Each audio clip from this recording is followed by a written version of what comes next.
Hello, my name is Vicki. Hopefully you can hear me well enough. All right. I'm an occupational therapist, clinical specialist in the area of lymphedema.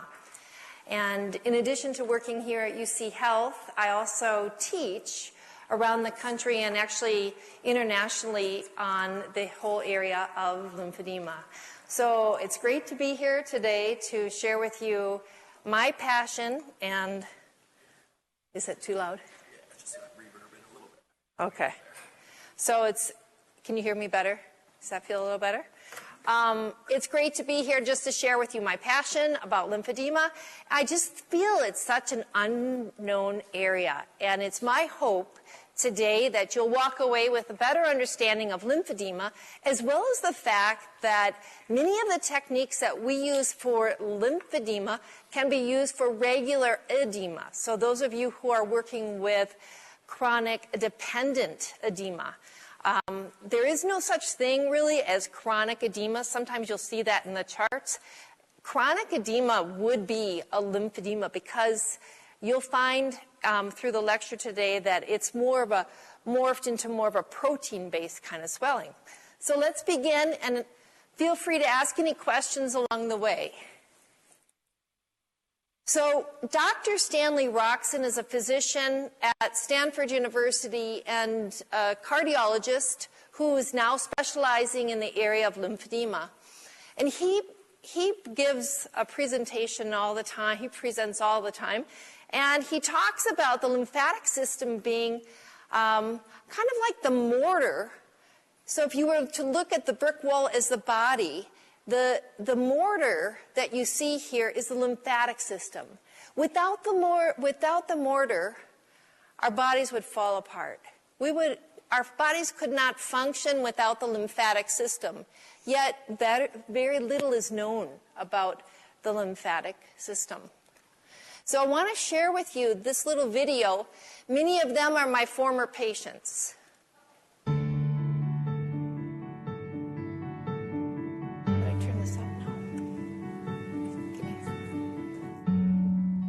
So I was diagnosed in 2014, but really started seeking my first help when I was 13, so it'd be 29 years ago. I had 2 cancer treatments, and the second one is when they took out a bunch of lymph nodes, and after that time I was starting to get minor swelling in the leg, and at that time nobody really knew what was causing us, I guess. Going through my treatments after the chemo and the surgeries, they didn't really tell me about lymphedema. And every time that we would go to the doctor would say, exercise more, you've got heavy legs. And the doctor was a new doctor, a very young doctor, and he knew exactly what it was.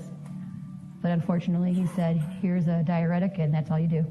Physicians want to go ahead and prescribe a strong diuretic such as that when they see swollen legs that are oftentimes attributed to congestive heart failure. And they sent her away saying, well, you've got fat people legs. That was the doctor's exact words. And I might have lymphedema, and I said I might have lipedema. I said, but you're the medical professional, so I said, I've just been doing research online trying to figure out what's going on with me. I did all this research, I printed the articles, and I took them to my doctor. And when I first walked in, and I said, I'd really like to talk to you about lipedema, because that's sort of the direction I had gone with my research. And he said, you must mean lymphedema. And I said, no, lipedema. And he says, well, that doesn't even exist. The terminology that was used, chronic lifelong illness, came from a physical therapist, not a medical doctor, not the surgeon, not the oncologist. A physical therapist, which is mind-boggling to me. You go to your doctor to get medical advice. They just kind of blew it off as insignificant, like it was really no problem, but it really is a problem. It's a daily problem we have to live with. Mine is mild, and it still affects my quality of life to the point where I'm angry. And so that's why I've gotten involved in talking about this. And the strange thing is that many celebrities we know are suffering from this, but nobody wants to talk about it for some weird reason. So I thought, okay. You're the woman. I'm the one.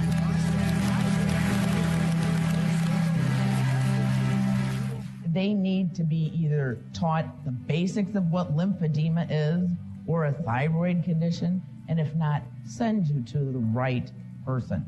Just don't shrug your shoulders and walk away. So in 29 years with the prescribing of the diuretics and everything else, rarely did a doctor look at my legs. Each individual is unique in their own case. And I think if we had that specialist, a lymphedema specialist. Why don't we have that with the rate of breast cancer and all the treatments that are available now? Why isn't there a lymphedema doctor? This is such a reality with this. Shouldn't I be seeing someone as a follow-up? You know, like I've got primary lymphedema as a diagnosis. It seems like I should be following up with someone. Like if I had heart issues, I'd go to a heart doctor. I have primary lymphedema, and there really isn't anyone that I can go to. And that drives me crazy, actually. I don't understand why, with millions of people, that we don't have the specialty in this area. That makes no sense to me. It makes no sense.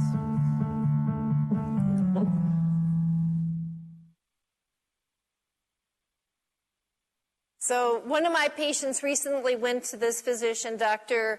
Diane, in New York City for a lymphatic surgery where they took vascularized lymph nodes from the omentum and put them in her leg. And this is the surgeon, Dr. Joseph Diane. And she asked him, why did you get interested in lymphedema? And he said to her, I feel as if it's one of the last medical frontiers. It's an area there's a ton of growth potential in, and there's just so much more that we have to learn and discover. So let's take a look at the lymphatic system. Basically, the lymphatic system is kind of our protection to the outside world. It's really heavily concentrated underneath our skin, throughout our body, as well as in our gut. In addition, you have all these other various areas. You have it in, as you see here, the tonsils, thymus, the lymph nodes. But what's critical is that we have lymph vessels that carry fluid from our tissues to the lymph nodes. The lymph nodes clean and purify, and then from there the fluid goes on into the circulatory system. So as you see here, the lymphatic system is kind of like a one-way system that runs from extremities or such, brings it to the lymph nodes, and then dumps it up into the subclavian vein. Here, if you take a look, is a dissection. You can see an actual, this is called a lymphangion, and just that pumping motion of the lymph vessel. The next one I'm going to skip over because I have another picture that shows this a little bit better moving forward. But here's just an enlarged picture of a lymph node, and then also just to show within the gut the villi that protect and help move, have a lymphatic function within the gut in the intestines. So here's a picture that's pretty old, but what they did is to get this within a cadaver, they injected some mercury or some dye just to help identify all the lymphatics within the body. What I think is interesting here is that the lymphatic system is definitely divided up into quadrants within the body. So at the midline, we have the transverse watershed, and then vertically we have the medial sagittal watershed, and we have the clavicular watershed. Therefore, if a patient has breast cancer, everything from the medial sagittal watershed to the transverse watershed, all the way around to the spine, all the way down to the fingers, is fair game where swelling might happen. And that's often missed because a lot of times people's arms look completely normal. But if you look under the covers, if you look at their trunk, they'll have enormous breast swelling or back swelling, but the arm is fine yet. And that all plays into the whole watershed component. Here's just some more pictures of lymph vessels. They kind of look like strings of pearls. Here we have straight, linear lymphatic vessels that you can see. But here we have somebody whose lymphatic vessels are all choppy and damaged. So what is lymphedema? So lymphedema, by definition, is the abnormal accumulation of a protein-rich fluid in the interstitium, which causes chronic inflammation and reactive fibrosis of the affected tissues. It can happen in the legs, it can happen in the arms, it can happen in the head, it can happen in the genitals, it can happen in the gut.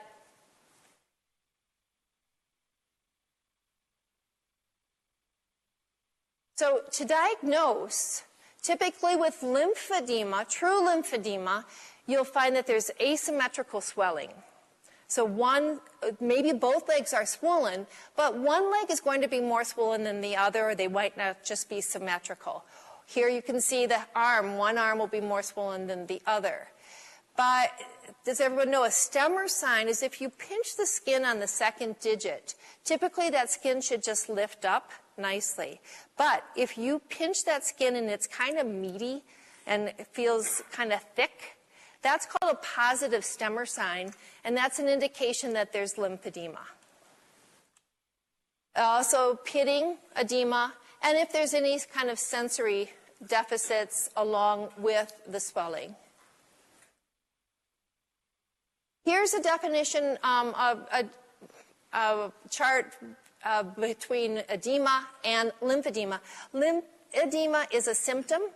Typically will go away as the primary condition. Someone gets a sprained ankle, the ankle swells, the ankle heals, the swelling goes away. But with lymphedema, it's a high protein swelling. And so what happens is that swelling, it just helps, it keeps accumulating. And it's not just swelling, but it starts building adipose tissue, some fatty deposits, and it is and does become a chronic condition. If ever you come across a patient who has repeated cellulitis infections, you must ask yourself, is there a cellulitis? Is there a lymphedema component here?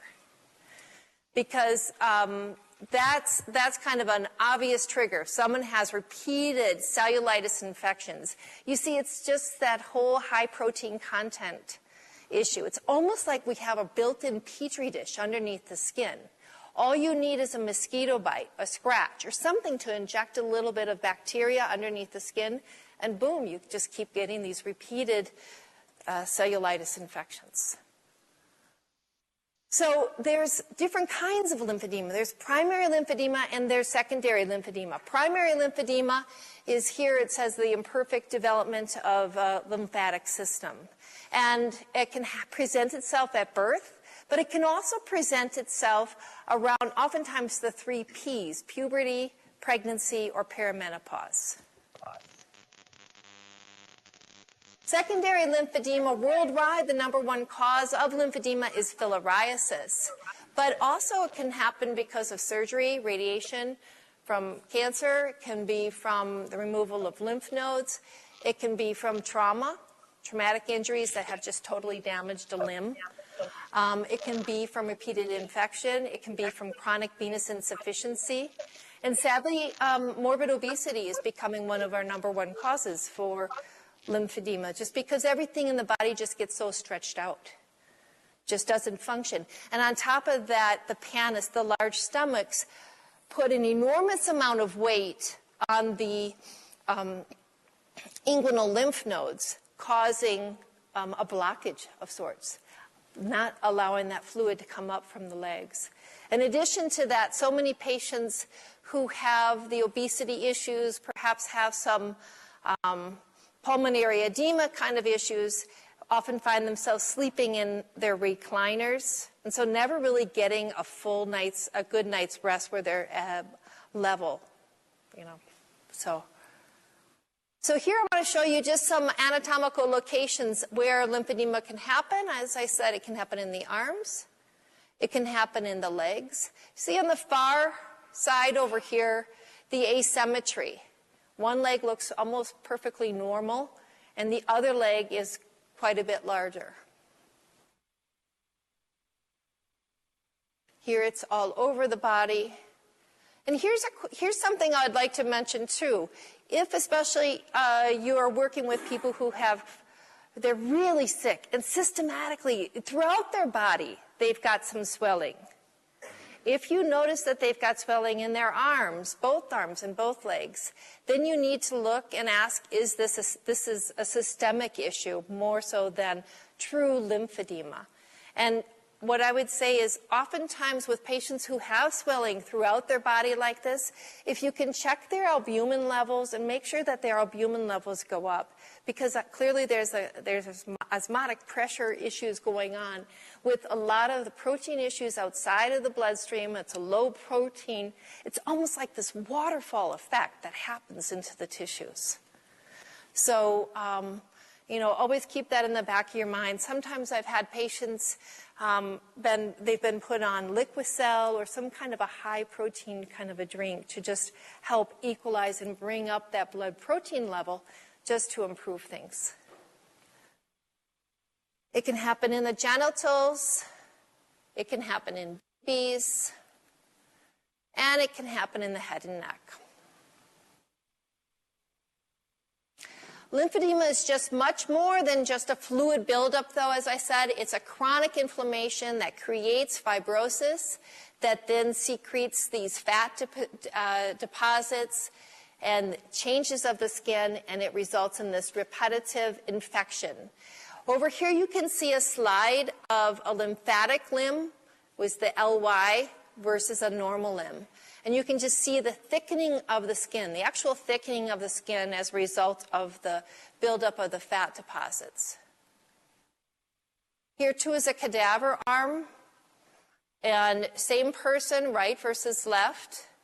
And you can see just the added buildup of the fat from the lymphedema in the lymphatic arm. So here, let's take a look at lymphedema. You've got this lymphatic impairment that leads to a protein-rich fluid, that leads to chronic inflammation, that leads to fibrosis, more fat deposits, more lymphatic impairment, more skin changes, more infection, boom. And it's just this repetitive cycle that just keeps happening over and over again. And the problem is, if it's not diagnosed early, it just keeps getting worse and worse and worse. So the impact on the patient is huge. I mean, clearly, if you've got a huge leg like this, would depend, if you've got any kind of, it impairs your mobility, prevents you from wanting to go and socialize with your friends. It's extremely frustrating, as you could see from the video, that these patients are just at a loss.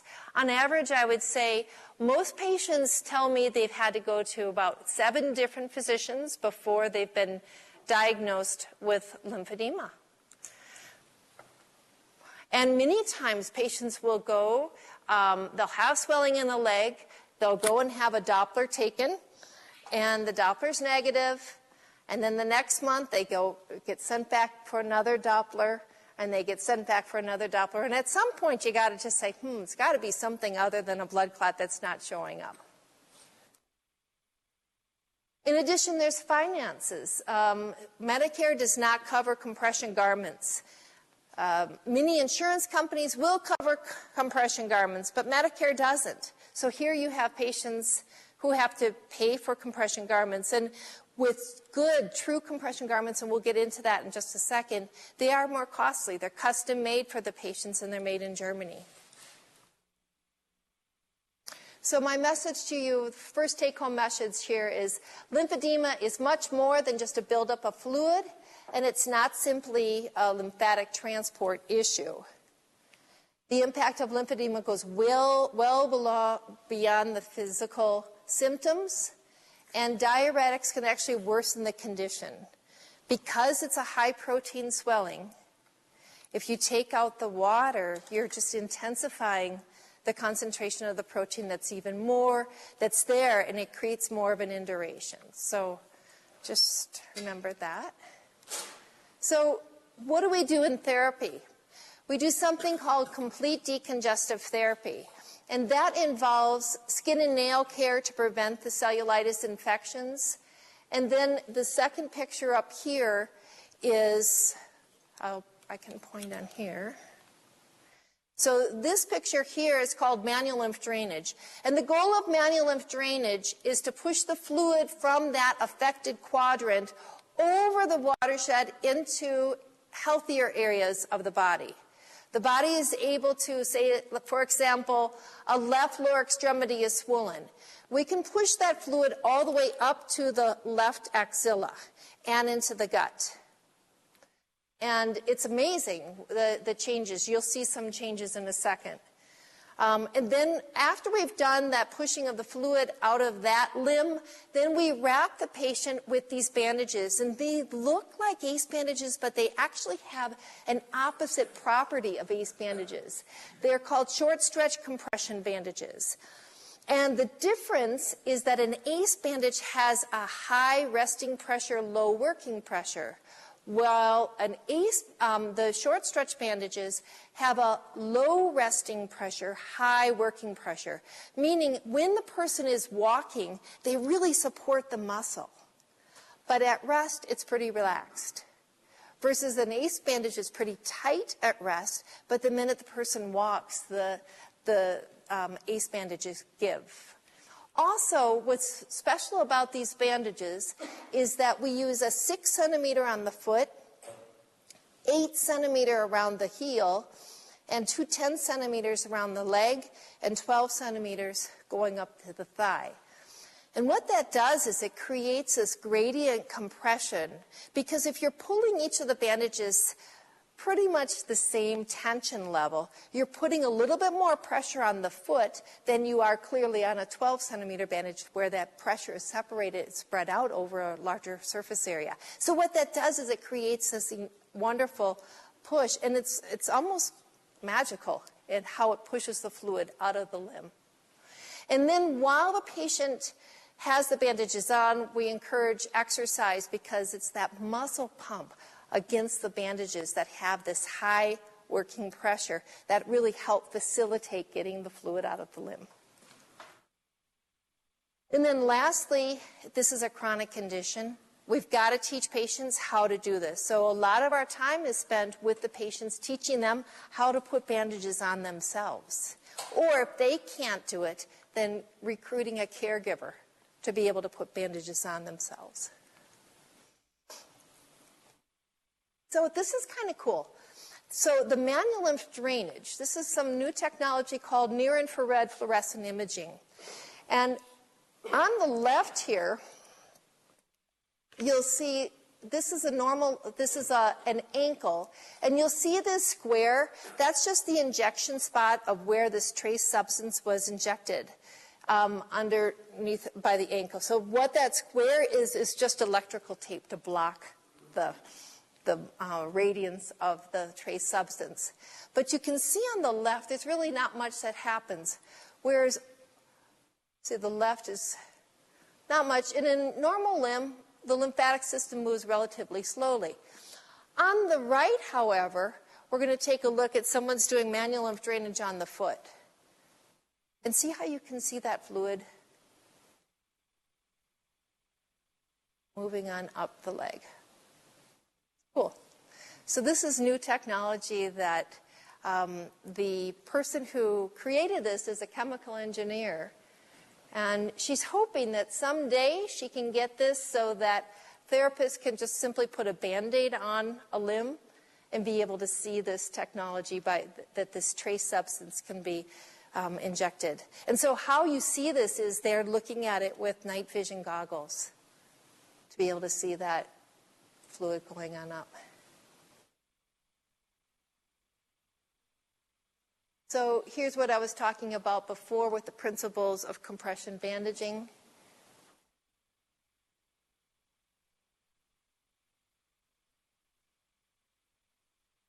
So the effects of compression on edema helps reduce the limb weight, increases the mobility, maintains the tissue health, and helps decrease cellulitis.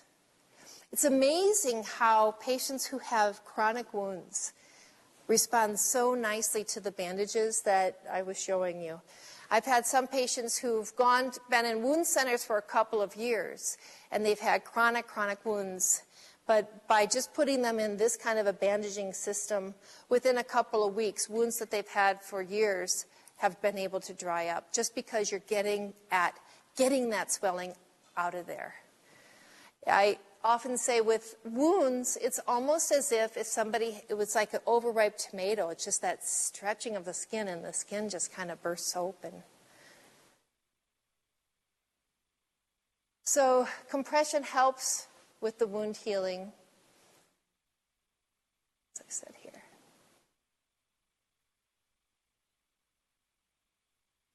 And these two pictures over here just show there's just more proximity. When you don't have edema, cells and everything can function a lot more. When everything is all stretched out, it just doesn't function as well. And here's some pictures of compression. And these are called flat knit. They're custom-made garments that are made for patients. And when true lymphedema, a patient really needs to wear a flat knit garment. You can't expect them to wear a TED hose. You can't expect them to wear an off-the-shelf hose, because those are more for vascular issues, not for lymphedema. But compression alone is not enough. They have to have that pushing of the fluid out of that quadrant. And you'll see that in these pictures. You see how that buildup of fluid at the top of the arm. That can easily, within a treatment session, a half-an-hour treatment session, you could get that buildup of fluid to get out of that arm. And likewise in this picture here, you'll see a bandage up to the top of the leg. But when you take that off, you can see the buildup, how that fluid needs to be pushed out of that lower quadrant. The compression was helpful at getting it there, but then it just pushed the fluid to the top of the leg. It's still in that right lower quadrant, so it needs to be pushed out. So this is something that's a pet peeve of mine. I measure patients for the second garment here, these kind of flat knit garments. But oftentimes I see patients wearing poorly made or poorly fitting circular knit. And you see this kind of a bunching up around the ankles. Or worse yet, you see something like this.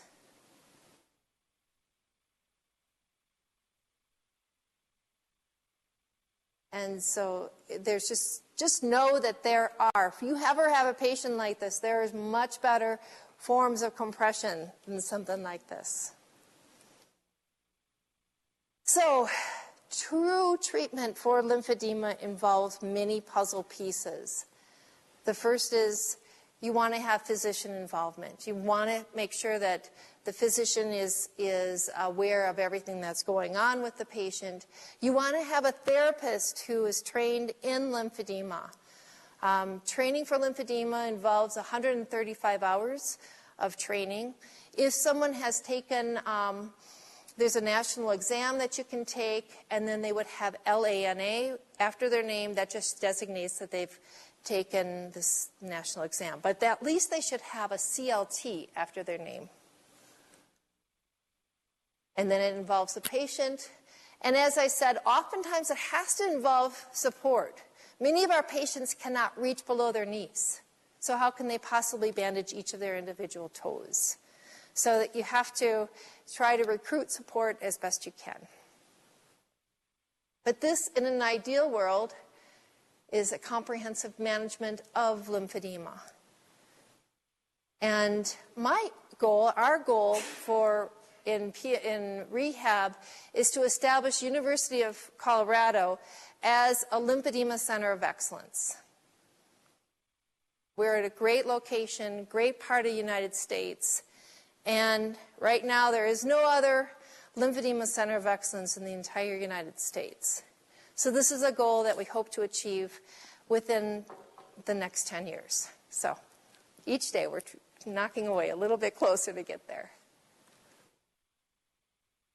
And our goal is also for patients to be as independent as possible in their daily management of lymphedema based on their functional and cognitive abilities. So let's look at some updates. We'll look at some physical activity and exercise updates, body weight and lymphedema. Prospective surveillance. We'll look at risk reduction practices. And I want to tell you about some surgery techniques.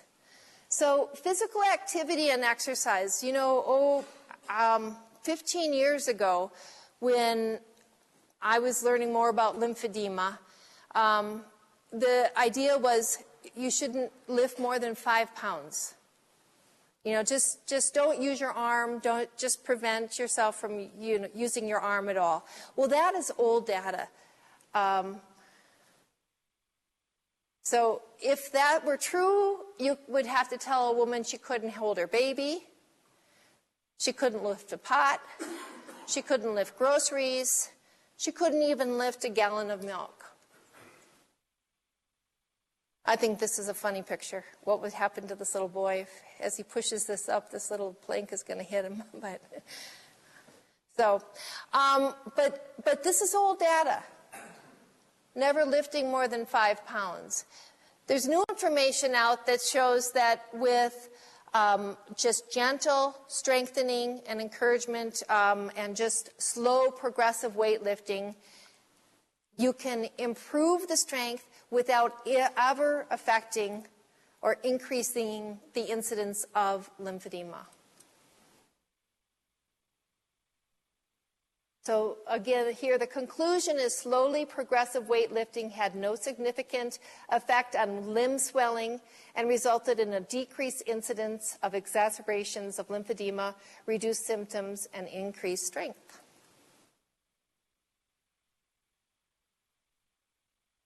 Water exercise and swimming is wonderful because you don't have to wear garments.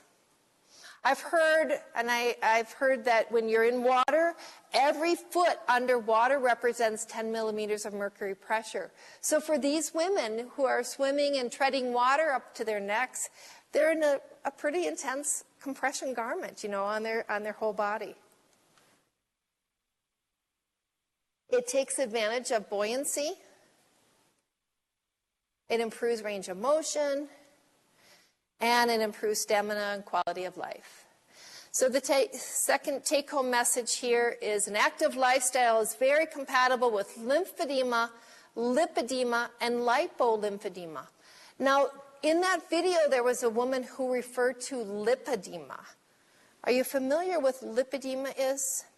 Lipedema is a condition, it's actually an abnormal fat disorder. And it happens, you'll see it oftentimes. The most common way is you'll see that there's this abnormal, let's say somebody's sitting at a table and they look like they're absolute normal body weight. And then when they stand up, they have hips that are huge, huge hips, and it goes all the way down to the ankle. There's almost a cuff at the ankle. But the feet are spared. It's really interesting. So they have skinny little feet, but heavy legs, big buttocks to the waist, and then oftentimes above the waist normal. Sometimes it'll happen in the arms as well, but that is called lipedema. And how that differs from lymphedema is lipedema is symmetrical. So you get the symmetrical swelling in both legs. It's also associated with a hypersensitivity to touch. So someone can just be touched lightly on their legs and they'll say, ouch, it hurts. They bruise easily, and they're oftentimes, it might even be some kind of a connective tissue disorder because they're oftentimes very flexible. They may be extremely large, and yet they can put their hands down on the floor. No problem. So there's this hyperflexibility, and there's just this sensitivity touch. They bruise easily. But what's interesting is the feet are spared. They have skinny little feet. So body weight is also important with lymphedema. And here, obese patients have a higher risk of developing breast cancer-related lymphedema. And so even a modest amount of weight loss with heavier patients should show a reduction in some of the arm swelling that a breast cancer patient would have. And as I said earlier, morbidly obese patients can develop lymphedema without previous trauma or injury. So your take-home message here is even a small reduction in body weight can make a significant change in your patient's lymphedema, lipedema, and lipolymphedema. Prospective surveillance is a new terminology of really taking a look at a patient, especially going through a cancer process prior to surgery, looking at range of motion, doing circumferential measurements, volume measurements of the limbs, taking a body weight, and then taking a look at measuring a patient with this picture down here.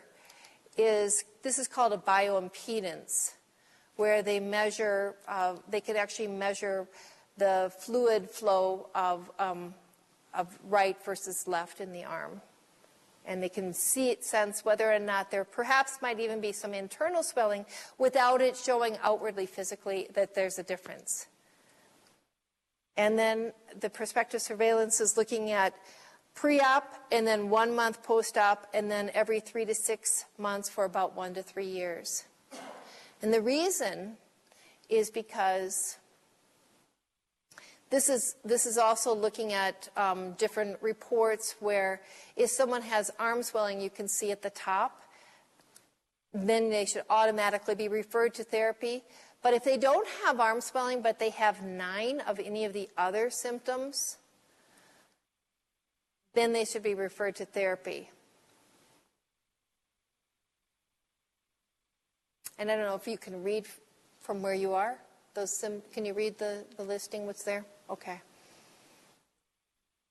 So the benefits of prospective surveillance and symptom reporting is that it's great for education, early recognition, early intervention leads to a better outcome. And that's your take-home message here. Early detection of lymphedema leads to more successful treatment outcomes and better qualities of life. There's also a recent study looking at risk reduction practices and saying, you know what, I don't think we have to really worry about blood pressure cuffs and needle sticks, is what this report came out saying. However, there's been a lot to dispute this article saying that it's silly.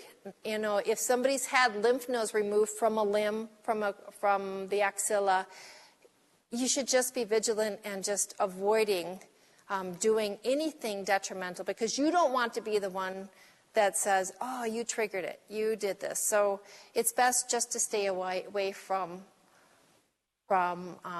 causing anything that might pose a potential risk for developing lymphedema.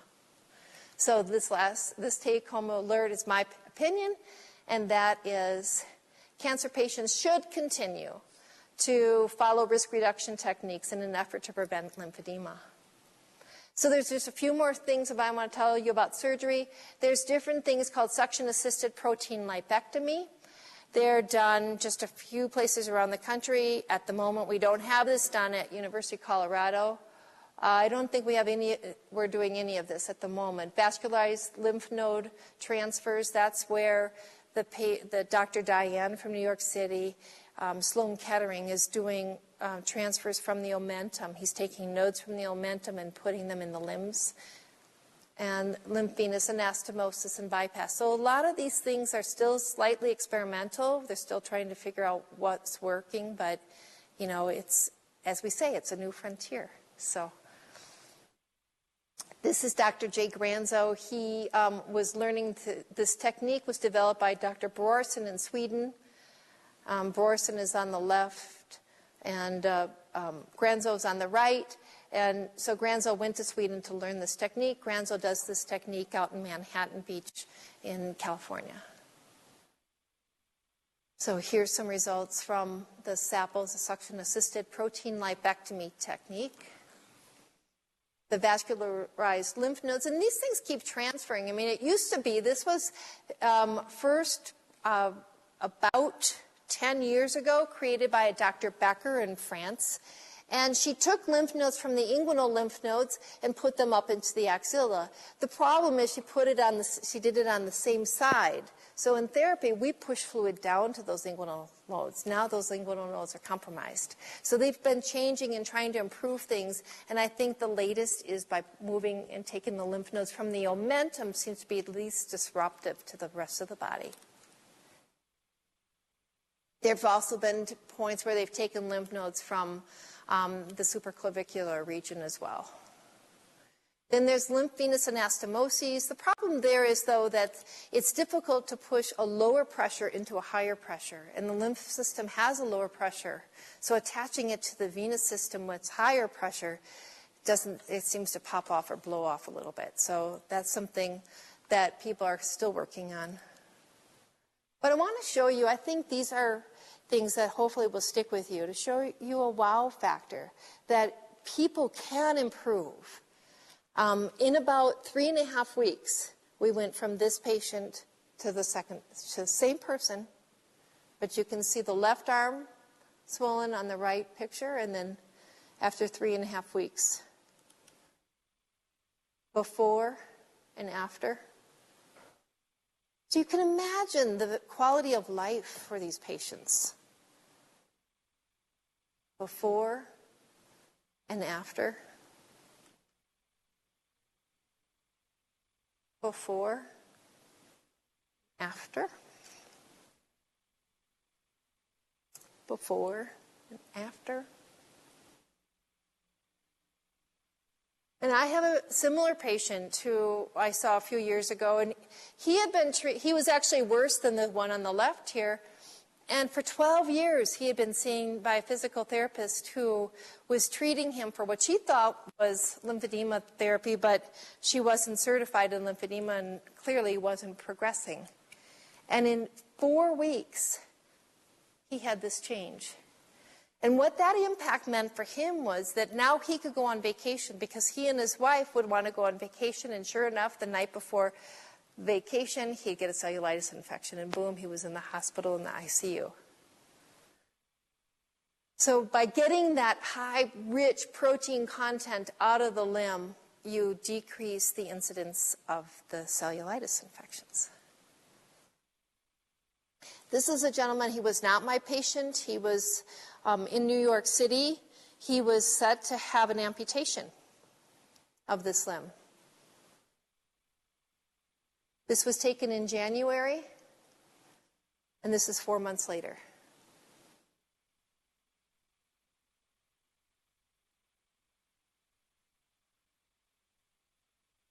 And that's 1 year later.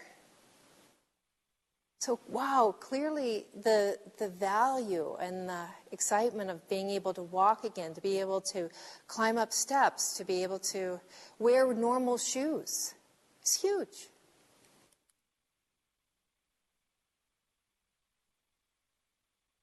But even with all these surgeries, and hopefully that'll go someplace, it's still, as I'm saying, still in the experimental phase. Still, the old-fashioned, what we call CDT, complete decongestive therapy, is still the standard of care, the gold standard right now for lymphedema.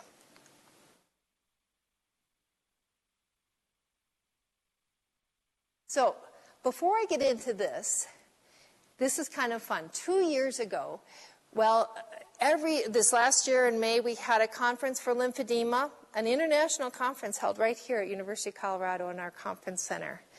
And 2 years ago, we had another conference. And I want to share with you, hopefully you can hear her okay. I might need you to help me with the sound in a second. But these are the top 10 reasons to develop some kind of an expertise in lymphedema management. And this was presented by Dr. Kathy Francis, who works at St. Bartholomew's in New Jersey. And Kathy Francis is a physical medicine and rehab physician. Okay? So I think I may have to actually click on this here. Let's see. Top 10 reasons to develop some expertise in lymphedema management for physicians. First of all, learn about an entire body system that you missed in medical school. Add significantly to your practice population, especially younger physicians. They may be looking for, in addition to their practice, is a great way to do it. Become beloved by your patients who are desperate for someone who has even the tiniest amount of information and expertise in lymphedema management.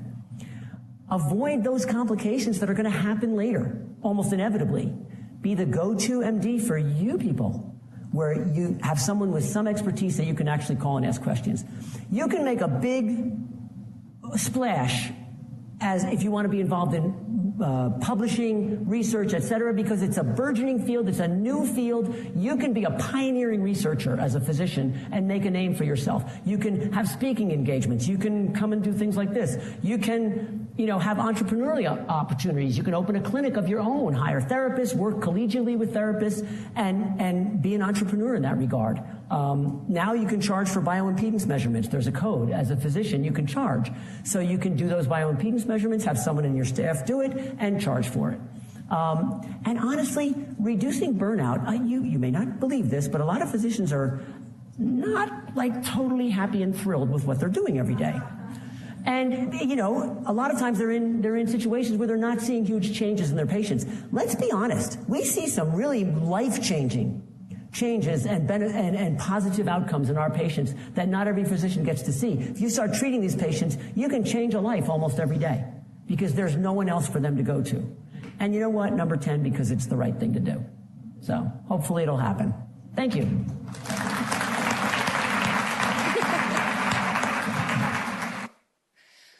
So Kathy Francis is the medical director for, I work for UC Health, but I also teach for close training and consulting, and I do these lectures, and I teach lymphedema courses around the country and internationally as well. And Kathy Francis is our medical director. And I worked it out with close training and consulting for any physician from UC Health. If you want to get a tiny bit of a specialty in lymphedema, you can do it for free. There's an online course you can take given by Kathy Francis. It's phenomenal. It's very entertaining. They've really made it a nice presentation. It's a 10.5 contact hours and online, so you can do it at your own time, your own speed. You can do it for free. So the course is, I think, $300 typically, but we've worked it out. So any physician. So my challenge is for all of you, go for it. Take this class. It's amazing. And we can together really make UC Health a phenomenal place for lymphedema care. To do that, to get the physician lecture, you might have to write this down. You have to call Lisa Conruff and I can get this, but you could call Lisa Conruff at Close Training Consulting. She just has to set you up with a password. You take it, and what can you lose? Okay. You can't lose, and for it to be a free course for all of us, any healthcare professional at UC Health. And that, let's see, is it? Do you have any questions?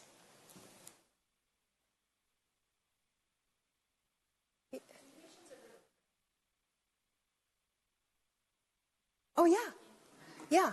So typically when I'm working with a patient, you keep getting them smaller and smaller, but at a certain point you start seeing that they're plateauing. So you might fit them with a flat knit compression garment And then perhaps, though, they keep following their program. They understand they have to do self-manual lymph drainage. They have to do all the self-care. And in time, sometimes it keeps getting smaller, and we just fit them for a smaller compression garment. It all depends. I have some patients who are almost OCD about it, and they'll spend 2 hours a day. But I would say on average, patients can do it in 20 minutes. There's also a wonderful pump that is designed by a lymphedema therapist that first clears the gut. Because you see, most pumps that are on the market start at the foot, and they put the pressure on up. When you understand how the lymphatic system works, that's opposite. Because you have to clear centrally. You've got to clear at the gut so that the fluid from the upper thigh can go to the gut. You clear the upper thigh so the fluid from the knee can go up to the inguinal nodes. You clear the knee so that the foot can move up. So you have to kind of work backwards. A typical pump is almost like pushing on the last car of a traffic jam. It's not going to go anywhere. It kind of smudges it a little bit, but it doesn't go anywhere. You've got to clear centrally to move the fluid and move it on up. So sometimes some people will qualify for this home pump, and that takes 1 hour. So they'll do their pump at night and then wear their compression garments. That's often common. Yeah.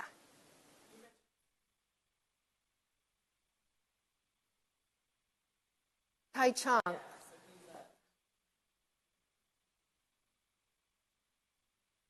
Is he doing the bypass? Okay, okay. I had one who went to California, and I've had another patient who went to two patients who've gone to Dr. Diane at Sloan Kettering. And then there's a Dr. Najun down in Texas who's doing it as well. Chung. Yeah.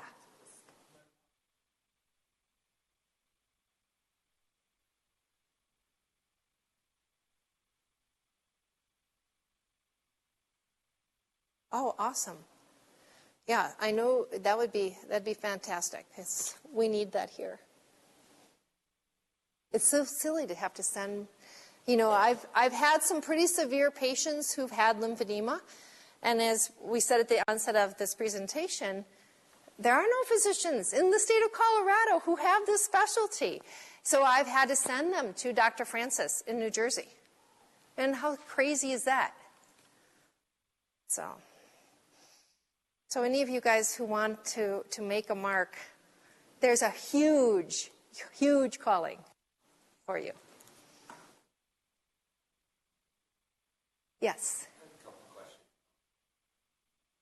Evaluate a patient.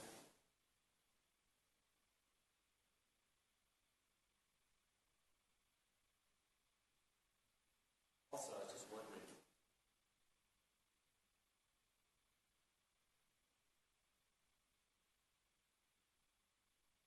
they're looking at some of that, and they're thinking that some of the lymphatics are regenerating that we didn't know. And they're recognizing that through the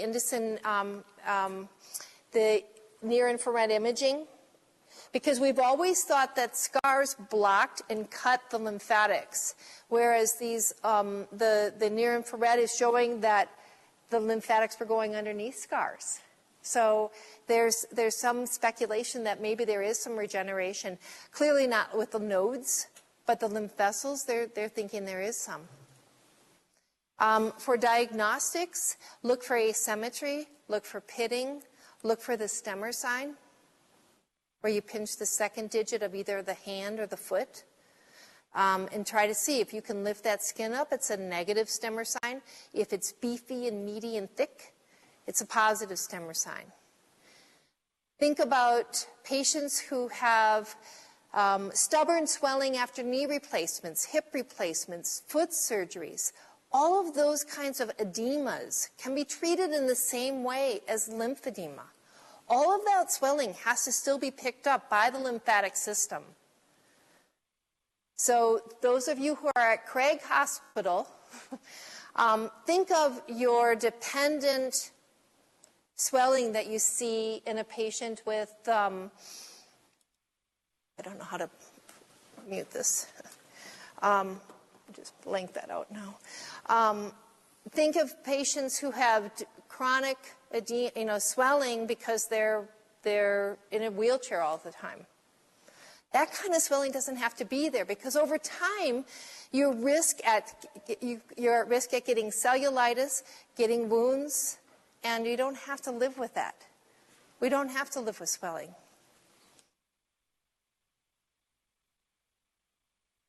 I teach a weekend course in orthopedic swelling management. And in that class, I just share a personal story how I had a bunionectomy. And when I had a bunionectomy, the surgeon said, oh, this can take, it depends on the swelling. And I said, you do the surgery, I'll manage the swelling, and we'll be a really good team. And so I started wrapping my toes from day 3 on, my toes and my foot. I have a very specific way of wrapping the foot and ankle. And the first week I went back, he said, oh yeah, you're going to do that. And I know he thought I was crazy. So the second week he said, well, the aide will come in and she'll wrap your foot. I said, no, I got that. I got it. And then week 3 he said, can I see what you're doing? And he sat there and watched, and then he called his assistant and said, look what she's doing here. Week 4, he took an x-ray and he said to me, can you stand on your tiptoes? I said, I don't know, I haven't tried. So I got up on my tiptoes and I jumped back and forth. And I said, yeah. And he just literally sat there and went, and he said, Vicki, no offense, but at your age, you love that, but no offense, at your age, you should not be healed at 4 weeks. He said, clearly this is what you did by managing the swelling. So I think we are on a frontier here of learning that we can get people healed a lot faster and more effective than just the traditional Rice method of rest and elevation and using ice. So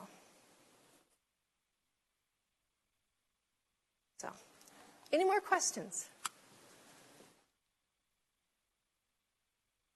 Well, thanks, you guys. Thanks for coming.